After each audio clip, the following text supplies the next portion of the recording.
Good morning, gamers. Today we got new patch notes for Perilous in Paradise. Almost forgot what expansion we're in.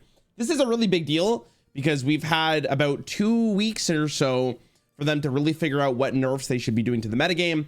As probably a lot of you know, Zelc is really good, and so are a couple of other cards. So it's going to be rather interesting to see what they do here because people are not really liking this metagame after so much time. I feel like going against Zelc for the 200th millionth time to the exponential of 72 is insane.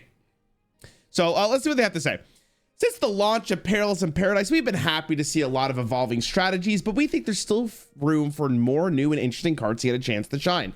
I would agree with that. A lot of the decks currently seem like they're kind of like from the older sets, like Whizbangs, Titans, and Showdowns of the Badlands.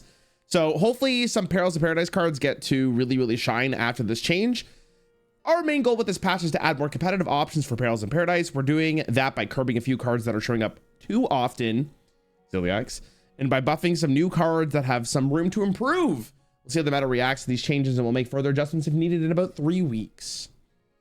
Okay, so if this patch sucks ass, we gotta wait 3 more weeks. So that's not the case. Hydration Station is going from resurrect your 3 highest cost taunt minions to resurrect 3 of your different highest cost taunt minions. So obviously no brainer change here. I think summoning 3 Zelc is pretty stupid, especially when they're unkilliacs. And overall, I feel like this is going to add a lot more range to what this card actually does. I mean, currently you don't really build your deck around it, but I feel like nowadays, well, after this patch, I should say, you should probably change it up a little bit. I feel like Druid will still want this card, and quite literally, I think Warrior is still going to play this card. You still can run Zelc in your deck, as far as I consider, unless they nerfed it. But from that little patch preview, it didn't seem like they're actually going to nerf unkilliacs. They're nerfing a different one. So I feel like Zelc is still going to be played in that version. If you're going to run it, I mean, Hydration Station is still good enough. Like you're paying 9 mana for Zelc anyways. You're probably going to resummon it regardless. So is this enough to really slow down Zelc and Druid and Warrior? Well, they also nerfed Ventor Boom, which is going from resurrect 2 friendly mechs that cost 5 or more, they immediately attack random enemies, to resurrect 2 different friendly mechs that cost 5 or more, they attack random enemies. So that's fantastic, because that means Dr. Boom can no longer summon 2 different unkilliaxes. It has to be something else. Now in Warrior, I don't know what they would run. Maybe the Burrow Buster is the other one that comes to my mind, but this is a huge change. Now that being said, I don't know if this is really enough to like stop unkilliacs from being that vital into the metagame. I guess their hope was like to not completely take it out of the metagame itself, but you're still gonna see it a lot. Like the card is good, and like every late game deck runs it because it's good. And if I could still resurrect it like half the time that I could have beforehand, it's probably still good enough. Just won't be as egregious.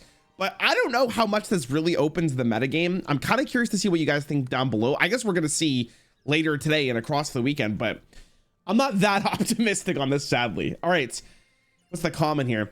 Hydration Station and Ventor Boom are adjustments to reduce repetitive and meta warping gameplay around the virus perfect Zelc combination, sometimes called unkilliacs. While the Zelc is powerful on its own, it isn't proving to be a problem outside of the decks that can repeatedly resurrect multiple copies of it. These changes will make that play pattern weaker and less repetitive. So if that's their goal, they did a really good job, right? I don't know if people are still going to be frustrated by it, but I'm definitely happy with this change. Now, this is one, unironically, I'm more excited about. Zelc Deluxe 3000 used to be 5 mana, costs 1 less for each minion in play. The new version of it is 4 mana, costs 1 less for each friendly minion. Now, the reason why I'm stoked about this is because I don't know about you guys, but when you play against this Zelc specifically, and you're trying to fight against their board by playing your own minions, and then you get punished by playing minions, I mean, it makes sense if I'm playing into a board clear, but I shouldn't be punished for playing minions to give my opponent advantage like this. It just has felt so bad, and I'm surprised it actually took them this long to nerf it. I think the play pattern is absolutely egregious, and I'm really glad they did something about it, because now it doesn't feel nearly as bad to play against your opponent's board. And the main reason I'm talking about this is because there are so many games that I feel like if your opponent had Zelc, you just lost.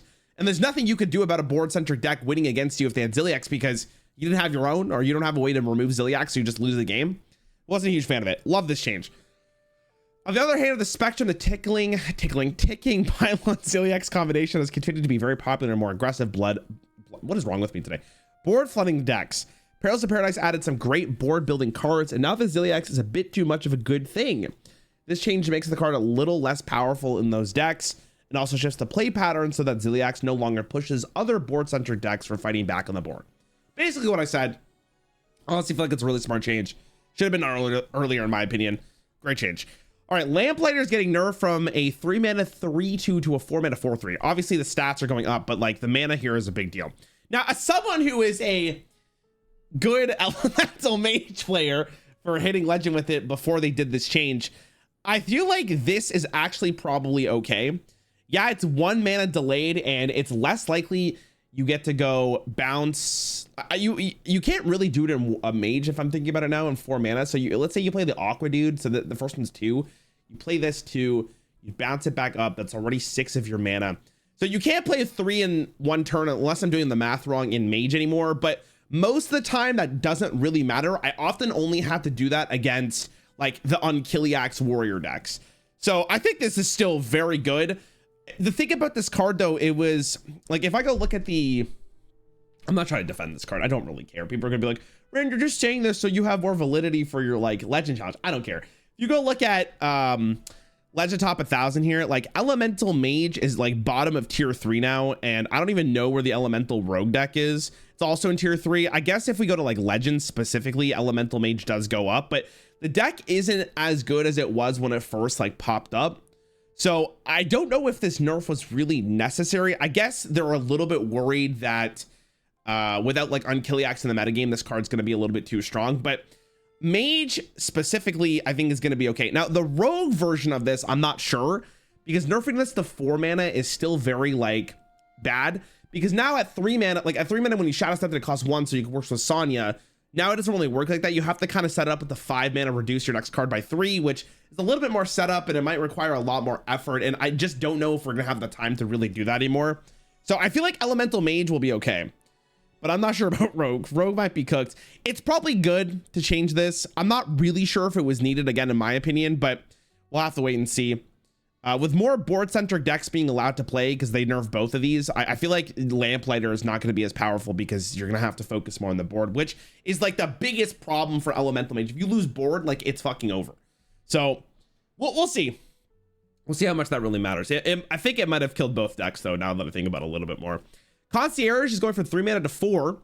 Probably for the best. Concierge Druid is a really good deck right now. I actually have this open, right? So yeah, it's tier 2, high tier 2 in legend, and then in top 1000, where's it at? Still tier 2.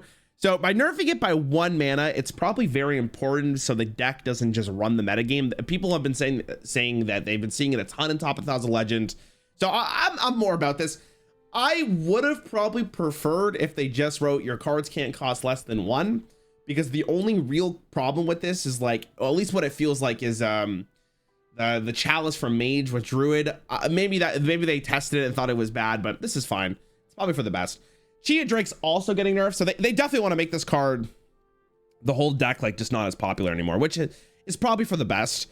It feels really bad to lose. I saw on Reddit some guy lost on like turn 3 to this deck, which is funny.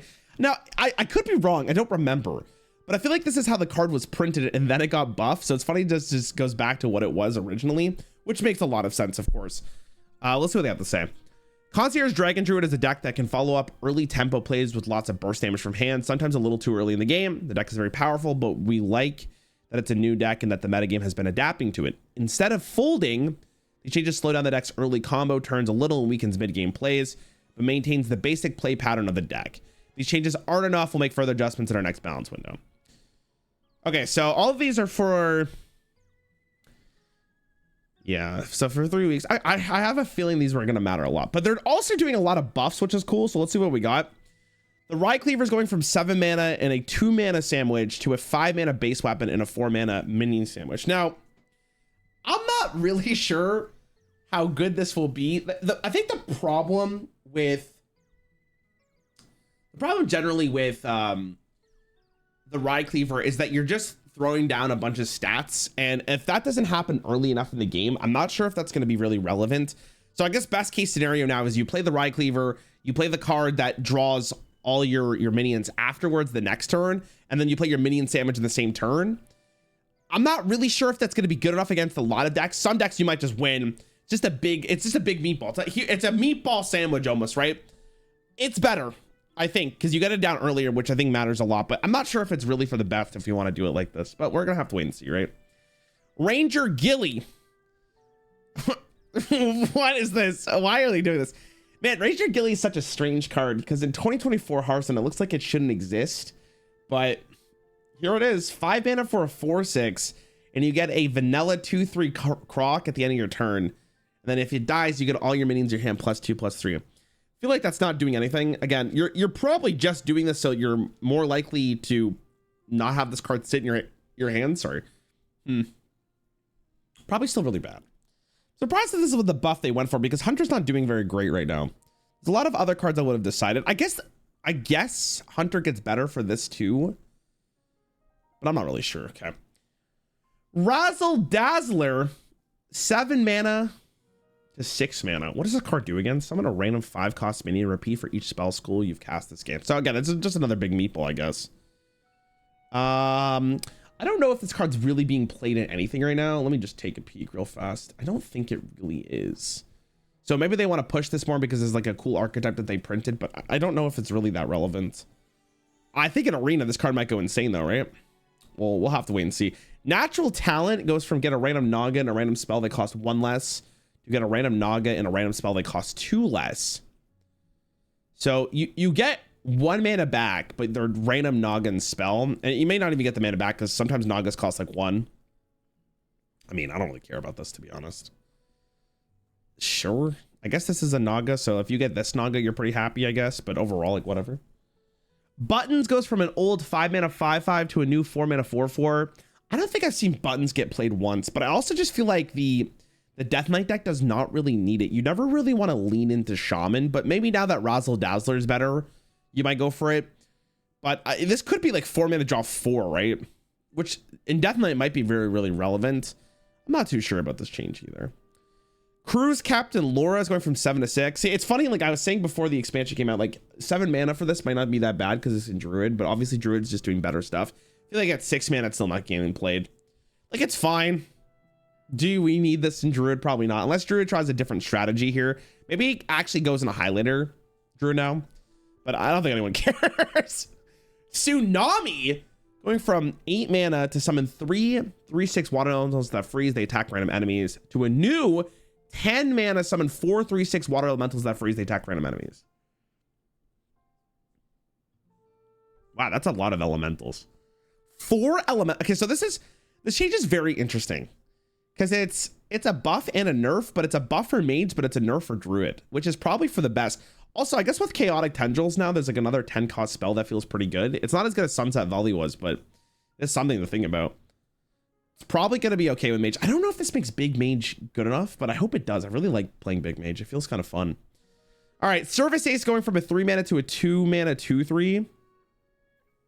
If this being engaged attack, reduce the cost of the highest cost card in your hand by 1. I'm not sure how good this is going to be. I feel like this whole archetype just feels very clunky, especially because now they nerf Concierge and it even gets worse. It's probably not going to be that relevant, but maybe I'm wrong. Maybe there is a deck to play this. And then Twilight Medium's going from a 6 mana 5/6 to a 5 mana 4/5.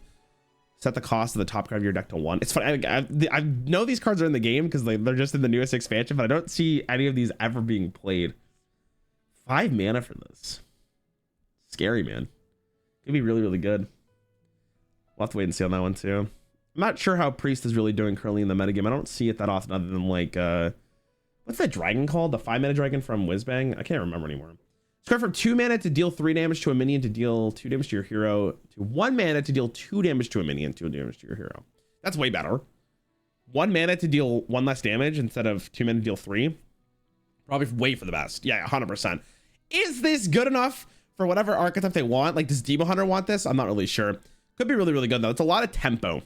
Just not really 100% confident that this will change any Priest games. Maybe Demon Hunter uses these more, but doubtful. Conniving Commands going from replay the last card you played from another class to new battle card replay the last card you played from a non-rogue class.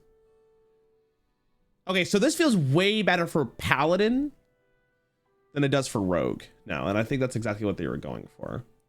That feels kind of great. Feels good. It feels good. I don't know. I'm not reading Battlegrounds changes. I don't know if there's any bug fixes. I mean, overall, it's very interesting. I wonder what the metagame is going to change into after all this. Let me know what you think. I'll see you guys in the next one.